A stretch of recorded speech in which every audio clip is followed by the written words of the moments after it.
Everyone, अगर आपने इस सीरीज के पिछले एपिसोड्स नहीं देखे हैं सो आई सजेस्ट कि पहले आप उन्हें देख लें एंड मेरे चैनल को सब्सक्राइब करें। और अगर आपको मेरी वीडियो अच्छी लगे तो प्लीज लाइक करिएगा। एपिसोड की शुरुआत में राजा और रानी लेटे होते हैं और उनके बीच में बैठा होता है इनुज, जो कि उन पे पहरा दे रहा था। राजा को इनुज पे काफी गुस्सा आता है कि उसे इस पे ट्रस्ट भी नहीं है। इस पे इनुज राजा को प्रॉमिस करने के लिए कहता है कि वो उनको उंगली भी नहीं लगाएगा। ये सुन के तो राजा का गुस्सा और भी बढ़ जाता है कि उसका इनुज उससे ये बातें बोल रहा है। देन वो इनुज को कहते हैं कि हम 8 साल बाद मिले हैं, कम से कम हमें एक दूसरे को देखने तो दो अच्छे से। इस पे अनुज मान जाता है, जिसपे राजा को बड़ा गुस्सा आता है कि वो उसका 20 साल से सर्वेंट है और उसकी बात नहीं मानी और वो उनकी बात मान ली। अनुज के वहां से जाने के बाद राजा कहता है कि मैं तुम्हें उंगली भी नहीं लगाऊंगा, क्योंकि एक मैन अपनी कही हुई बातों से कभी पीछे नहीं हटता। लेकिन वो तो राजा का हाथ पकड़ लेते और कहते हैं कि क्या आप तुम मुझे भी बाहर निकालोगे। अब राजा से कैसा कर सकता था, राजा बहुत ज्यादा खुश होते हैं। रानी की मेड उसे बताती है कि जिस लड़की को उन्होंने राजा के ऊपर नजर रखने के लिए भेज रखा था राजा के महल के अंदर, उसे राजा ने किसी और पैलेस में भेज दिया है। बल्कि सिर्फ उसे ही नहीं, उन मेड्स को छोड़ के जो कि राजा के यहाँ पे बचपन से काम करती हैं, राजा ने बाकी सभी मेड्स को हटा के दूसरे पैलेस में भिजवा दिया है। इस पे रानी समझ जाती है कि जरूर राजा कुछ छुपा रहे हैं अपने महल के अंदर। प्रिंसेस मीना डॉक्टर के पास गई थी, जिससे पता चलता है कि वो प्रेग्नेंट है। एंड जैसे कि उसकी मम्मी ने उसे बुलाया था तो वो महल में आती है अपनी मॉम से मिलने के लिए, जहाँ पे वो ऑफिसर के साइड में से निकल के जाती है। लेकिन ऑफिसर उसे कुछ अलग ही तरीके से देख रहा होता है एंड राजा को जाके बताता है कि जिस टाइम पे पहले वाले राजा ने क्राउन प्रिंसेस की मौत की इन्वेस्टिगेशन बंद करवा दी थी, उससे पहले राजा प्रिंसेस के महल में बहुत ज्यादा जाने लगे थे। लेकिन राजा अपनी बेटी से काफी प्यार करते थे, जिसकी वजह से ये बात काफी नॉर्मल थी।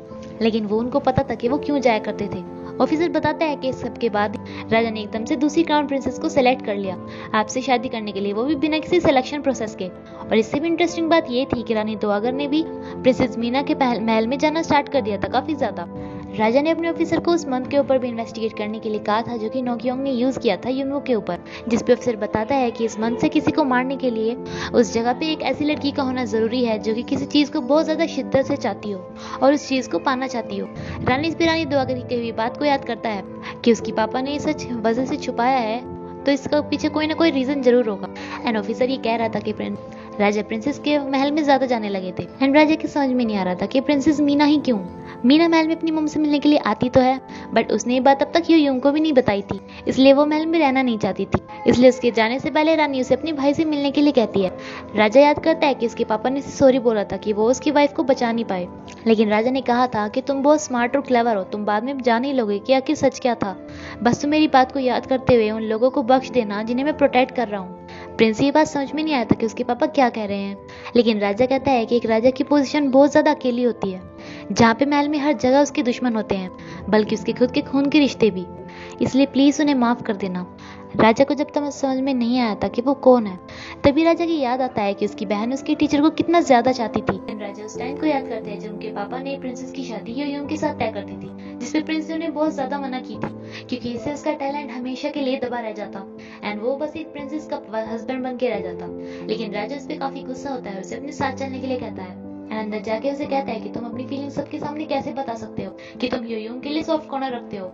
इसकी वजह से वो और उसके पापा सभी मिनिस्टर के टारगेट बन सकते हैं, और जब तुम अपने इमोशन को भी कंट्रोल नहीं कर सकते तो तुम इस नेशन को कैसे कंट्रोल करोगे। लेकिन प्रिंस ने कहा था कि जब मैं कुछ चेंज नहीं कर सकता, मैं कुछ भी नहीं कर सकता। क्या ये होती है एक राजा और प्रिंस की पोजीशन?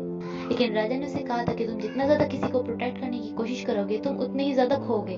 देन प्रिंस अपने पापा से पूछता है कि फिर आपने किस चीज को खोया है और आपने क्या पाया है। इस पे राजा ने प्रिंस को तो कोई जवाब नहीं दिया था, लेकिन उन्होंने अपने लॉयल स्कॉलर और उसके बेटे को महल से निकाल के उनकी जिंदगी बचाई थी। अपने बेटे यांग म्यूंग को यहाँ से निकाल कर प्रिंस को प्रोटेक्ट किया था और प्रिंस की वाइफ को खोकर उसकी बहन को बचाया था।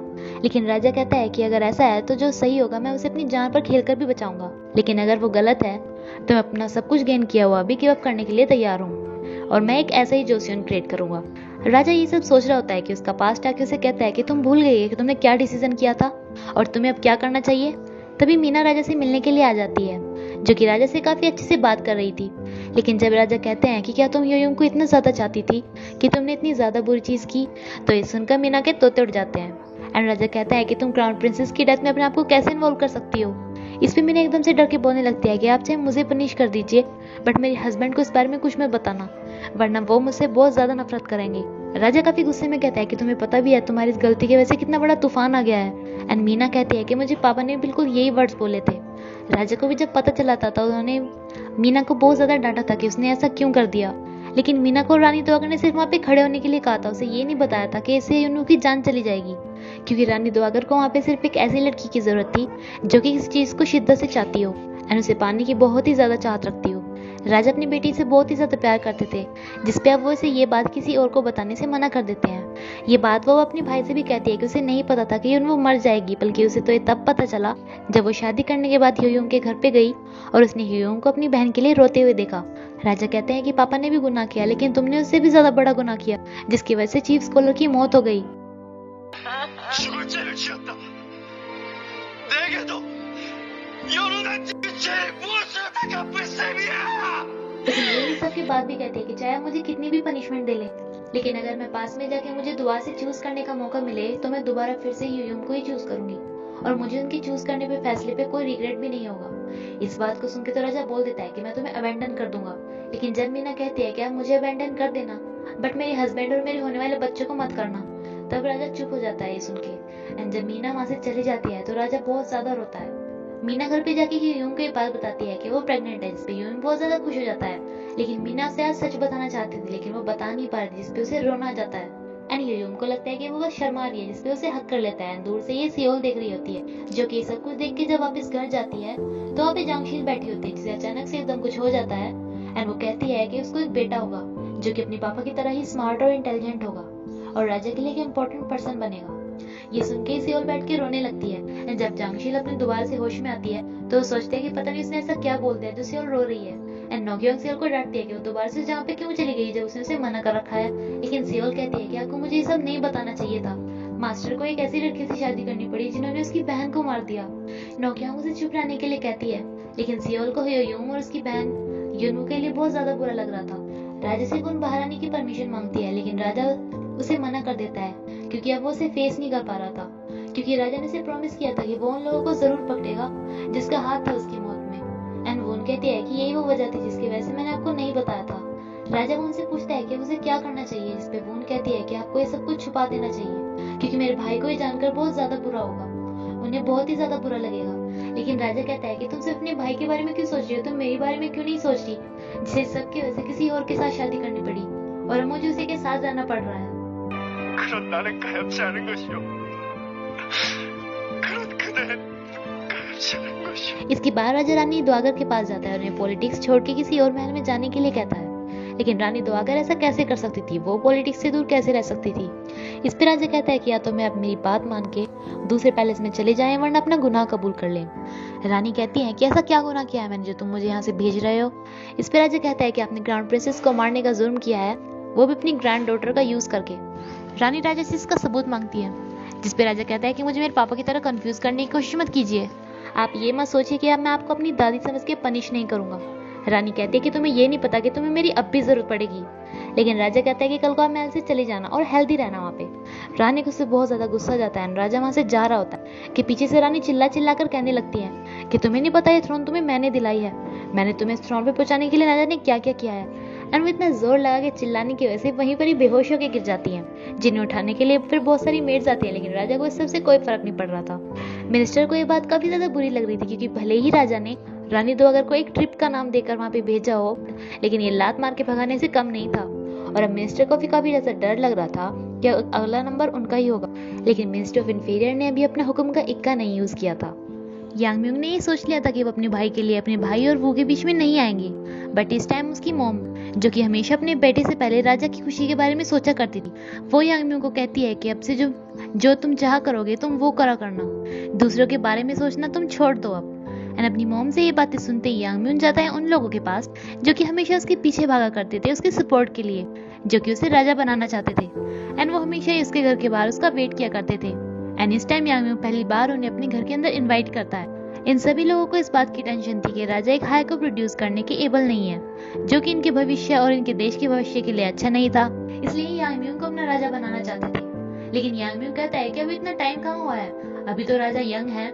लेकिन उनका लीडर कहता है कि हम आप में एक अच्छा राजा दिखते हैं। इस पे यांग म्यूंग कहता है कि अच्छा तुम मुझे राजा बनाना चाहते हो, वो भी तब जब पहले राजा मौजूद है, तुम्हें पता भी है इसका मतलब होता है विद्रोह करना। और उनके ऊपर तलवार तान के यांग म्यूंग कहता है कि बताओ तुम इसे किसका सर काट कर राजा को गिफ्ट करूं। ये सारी बात जानकर ये आदमी मिनिस्टर को बताता है, क्योंकि उसने उसे भेजा था ये जानने के लिए कि आखिर यांग म्यूंग क्या चाहता है। एंड यांग म्यून ने इस आदमी को ये भी बोला था कि मुझे पता है कि तुम यहाँ पे मेरा टेस्ट करने के लिए आए थे, लेकिन अपने ओनर को जाके बोल देना कि इससे अच्छा है कि वो मुझसे डायरेक्टली ही मिलने आए। लेकिन मिनिस्टर को अभी ये लग रहा था कि यांग म्यून सिर्फ एक लड़की के लिए अपने भाई से शाब्दिक विरोध करेंगे भी या नहीं। लेकिन अब बारी थी मिनिस्टर की अपनी आखिरी कार्ड को चुनने की, जो कि उन्होंने अब तक बचा के रखा हुआ था।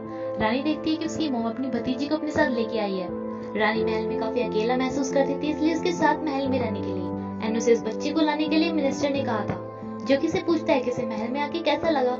एंड वो लड़की महल में आके बहुत ज्यादा खुश थी, जिसपे मिनिस्टर कहता है कि तुम महल में रहना चाहती हो ना, चलो मैं तुम्हें महल का एक टूर करा के लेके आता हूँ। रानी को याद आ रहा था क्योंकि उसके पापा ने उससे भी पहले यही पूछा था कि क्या वो महल में जाना चाहती है। इसके बाद रानी उस लड़की को देख के अपनी मोम से कहती है कि क्या मेरे पापा मुझे अबेंडन कर रहे हैं। उसकी मोम कहती है कि तुम ये क्या बातें कर रही हो, लेकिन रानी कहती है कि वो ऐसा कर सकते हैं, अगर उन्हें लगे कि उनको मेरी कोई जरूरत नहीं है तो अपनी बेटी को भी अबेंडन कर सकते हैं। रानी की मोम कहती है कि फिर तुम्हारी जगह कौन ले सकता है, तुम भी ये क्या बातें सोच रही हो। इस पे रानी उस लड़की की तरफ को घूरने लगती है, इसलिए उसकी मोम उस लड़की को वहां से भेज देती है। एंड रानी से कहती है कि अगर तुम्हारे पापा ने इसे गोद ले भी लिया तो ये सिर्फ एक कॉन्क्यूबाइन ही तो बनेगी, और राजा भी अपने से इतनी छोटी लड़की के साथ कहाँ रहना पसंद करेंगे। लेकिन रानी कहती है कि अगर वो पर्सन ही चेंज हो जाए जो थ्रोन के ऊपर बैठा है। उसकी मोम से कहती है कि तुम क्या कह रही हो, ऐसा कैसे हो सकता है। लेकिन रानी कहती है कि अगर मेरे पापा करने वाले हों तो सब कुछ हो सकता है। यानी कि रानी को अच्छी तरह से पता चल गया था कि उसके पापा किस हद तक जा सकते हैं। यांग म्यून देखता है कि उससे मिलने के लिए मिस्टर ऑफ इन्फीरियर आए थे, जो यांग म्यून से कहता है कि तुम क्या राजा बनना चाहते हो। यांग म्यून उससे पूछता है कि वो उससे ऐसा क्यों पूछ रहा है, क्योंकि वो राजा को हटा के किसी और को भी तो राजा बना सकता है। इसमें मिस्टर कहता है कि तुम्हारे अंदर वो मोटिव भी है और तुम इस काबिल भी हो कि लोग तुम्हें चूज कर लेंगे। लेकिन जब यांग म्यून कहता है कि तुम अपनी कॉन्फ्रेंसी के अंदर मुझे क्यों इन्वॉल्व कर रहे हो, तो मिस्टर से चिढ़ाने लगता है कि तुम क्या हमेशा राजा की शैडो के अंदर ही जी रहोगे, और वो राजा एक सही राजा नहीं है, ना तो अब तक अपनी थ्रोन को हायर दे सका और ना ही वो बड़ों के लिए रिस्पेक्ट रखता है। और वो कैसा राजा है जिसने अपने रात को साथ में एक शमन को रहने दिया। यांग म्यून कहता है कि वो एक शमन नहीं है, वो उनकी क्राउन प्रिंसेस है, इसलिए तुम्हें उनके बारे में ऐसी चीप बातें नहीं करनी चाहिए। इससे मिस्टर कहता है कि अच्छा तो तुम्हें पता था, फिर भी तुमने उसे अपने साथ भगा के राजा के साथ विद्रोह करने की कोशिश करी। इस पे यांग म्यून सोच में पड़ जाता है। दूसरी तरफ राजा उस ऑफिसर को एक और काम देता है, कुछ लोगों से बात करने के लिए और कुछ पता लगाने के लिए, क्योंकि राजा को पता था कि वो उसके ऊपर काउंटर अटैक भी करेंगे। एंड राजा अपने पास छुप के बैठी हुई वो उनको कहते हैं कि तुम्हें क्या लगता है कि मैं उन्हें अभी हम करने दूंगा तुम्हें। अब देखना क्या इंटरेस्टिंग स्टोरी फैलने वाली है। इसके बाद राजा वो उनको हिडन मून बिल्डिंग पे लेके आते हैं, उसे कहते हैं कि मैंने तुम्हारे लिए गिफ्ट लाया हूँ, उसे तुम ढूंढो। वो उनको जब काफी देर हो जाती है ढूंढते ढूंढते, तो वो बोलती है कि ऐसी कितनी छोटी चीज है जो मुझे मिल ही नहीं रही। राजा कहता है कि वो छोटी नहीं है, वो बड़ी है। वो उनके देगी कहीं तुम मुझे ये बिल्डिंग तो नहीं गिफ्ट कर रहे हैं, और कहते हैं कि वो ऐसी चीज है तुम किसी और चीज के साथ एक्सचेंज नहीं कर सकती, और वो बहुत ज्यादा यूनिक है, जिसे जो से उनकी हर लड़की पाना चाहती है। एंड राजा किसी और की नहीं अपनी खुद की बात कर रहे होते हैं। इस पे वो हंसने लगते हैं। इस पे राजा कहते हैं कि तुम हंस क्यों रही हो। वो कहती है कि मुझे गिफ्ट बहुत ज्यादा पसंद आया इसलिए हंस रही थी। धन राजा वो को हक करके कहते हैं कि तुमने अपना प्रीशियस हार्ट मुझे दिया है, इसके बदले में मैं तुम्हारा गिफ्ट हूँ। दूसरी तरफ मिस्टर यांग उनको पूरा भड़का रहा होता है कि क्या तुमने उस लड़की पर गिव अप कर दिया है, तुम भूल गए कि राजा ने तुम्हारे साथ कितना बुरा बर्ताव करते थे पहले, जिसने तुम्हें महल से भी आने से मना कर रखा था। क्या तुम वो अपनी पोजीशन वापस नहीं लेना चाहते। लेकिन यांग म्यून कहता है कि शायद आप किसी गलत बंदे के पास आ गए हो, आपको किसी और के पास जाना चाहिए था। आपको क्या लगता है कि मुझे वो गद्दी चाहिए। इससे मिस्टर सोच लेता है कि यांग म्यून उनके कोई काम का नहीं है, और यांग म्यून ये बात किसी को बता सकता था, जिसपे मिस्टर से मारने की तैयारी करने लगते हैं। लेकिन यांग म्यून कहता है कि मुझे ये सब नहीं चाहिए, मुझे यूनवू चाहिए और राजा के पहले बेटे होने का हक चाहिए। एंड इसी के साथ ही एपिसोड यहीं पे खत्म होता है फ्रेंड्स। Thank you.